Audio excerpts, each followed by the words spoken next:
Hello guys, welcome back to my YouTube channel. This is Sanjay और आज हम देखने वाले एक मॉडल स्टडी जो कि मैं लाइव करूंगी अपनी मम्मी को देखकर। और साइड में मैं फोटो दे दूंगी कि अगर आप लोग लाइव ना करना चाहो, शुरुआत में बिगिनिंग में आप लोग फोटो देखकर भी कर सकते हो या फिर मेरी ड्राइंग से भी हेल्प ले सकते हो। इसलिए मैं फोटो दे दूंगी साइड में ताकि आप लोग मेरी ड्राइंग के साथ साथ उसे भी देख कर सको। सो बस देखिएगा, नहीं साथ साथ करिएगा भी। Without any further do, let's begin. तो दोस्तों, यहाँ पे मैंने एक सेटिंग पे कर लिया है जो कि मैं साइड में मम्मी की जो पोज़ है वो मैं रख रही हूँ। जैसे कि आप लोगों को दिख रहा है कि मम्मी चेयर पे बैठी है और ऐसे फेस को दूसरे साइड घुमाकर। तो हम इसी को करेंगे और इसमें सबसे बेसिक जो चीज़ है जो हमें शुरुआत में करनी ही करनी है वो है मेज़रमेंट। मेज़रमेंट कैसे करते हैं कि एक चीज़ के कंपैरिजन में दूसरी चीज़ कितनी बड़ी है कितनी छोटी है, उसे कहते हैं कंपैरेटिव मेज़रमेंट। ये करना बहुत ज़्यादा ज़रूरी है।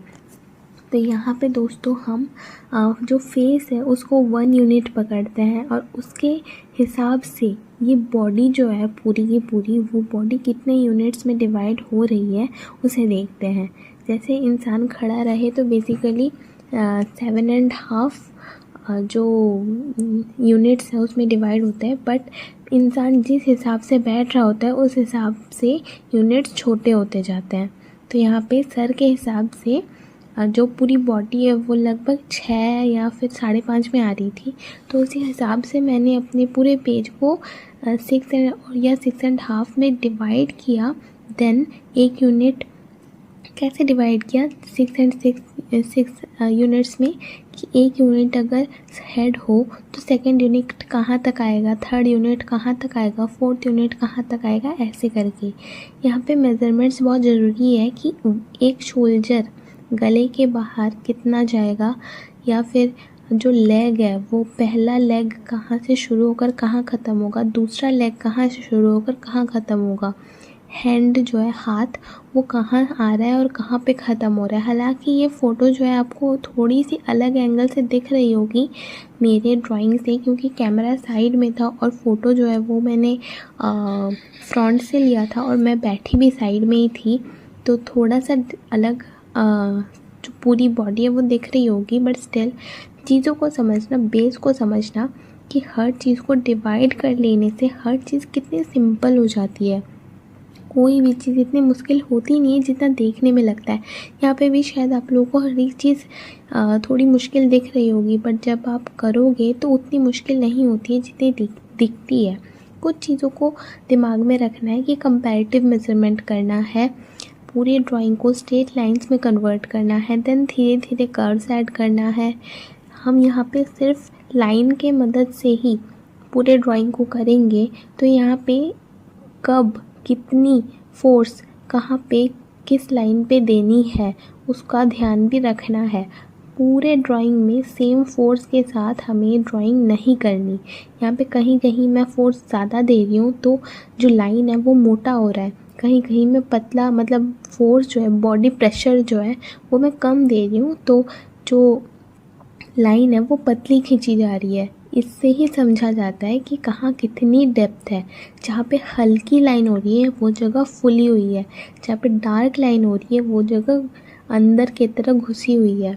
ये चीज़ समझना बहुत ज़्यादा ज़रूरी है, जो कि बिगिनर्स बिल्कुल नहीं करते, कि एक फ्लैट वैल्यू की जो लाइन है सेम बॉडी प्रेशर के साथ डार्क डार्क करके पूरी ड्राइंग को करते हैं। ऐसा नहीं होता।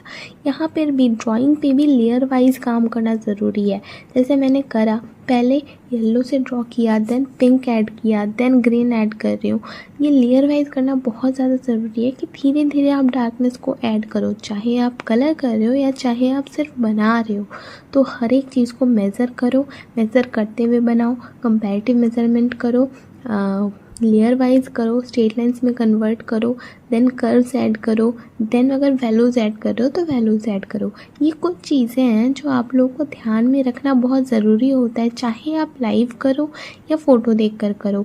डिफरेंस इतना बेसिक सा है कि आप 3D टू 2D में कन्वर्ट कर रहे होते हो जब आप लाइव करते हो, बट जब आप फ़ोटो देखकर करते हो या फिर कोई इमेज देख के करते हो, प्रिंट आउट हो सकता है या फिर कुछ भी, या फ़ोन से, तो आप 2D से ही 2D में बना रहे होते हो। बट मैं ये कहूँगी कि फ़ोन से देखकर मत करिएगा, और अगर करते भी हो तो ज़ूम आउट मत करिएगा।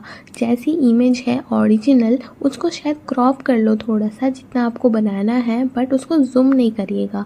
यही डिफ़रेंस होता है कि हम लाइव में ज़ूम नहीं कर पाते, हम एज़ इट इज़ देखते हैं और करते हैं। और इस मॉडल के दौरान हमें अपने ड्राइंग से मॉडल तक जो डिस्टेंस है वो 9 फुट की मिनिमम रखनी चाहिए, ताकि हम पूरे मॉडल को एक बार में देख सकें। हमें सर को जो ऊपर नीचे ना करना पड़े मॉडल को देखने के लिए। सारी बेसिक जो चीज़ें हैं वही है। तो देखिए यहाँ पे हमारा मॉडल कंप्लीट है, और हमारा मॉडल पूरा मेज़रमेंट पे डिपेंड है, कुछ एक्स्ट्रा चीज़ें नहीं है। हर चीज़ बहुत सिंपल है, करके देखिए आपको भी बहुत सिंपल लगेगी, कुछ भी डिफ़िकल्ट नहीं है, बस करिए एंड चेक इट। सो दोस्तों, आई होप कि सारी जो पॉइंट्स जो मैंने डिस्कस करे वो सब आप लोगों ने नोट डाउन करा होगा और समझा होगा, एंड आई होप कि सारे पॉइंट्स आप अपने ड्राइंग में अप्लाई ज़रूर करोगे। सो मिलते हैं अगले वीडियो में किसी और नए टॉपिक के साथ। तब तक keep learning, keep practising, love you all.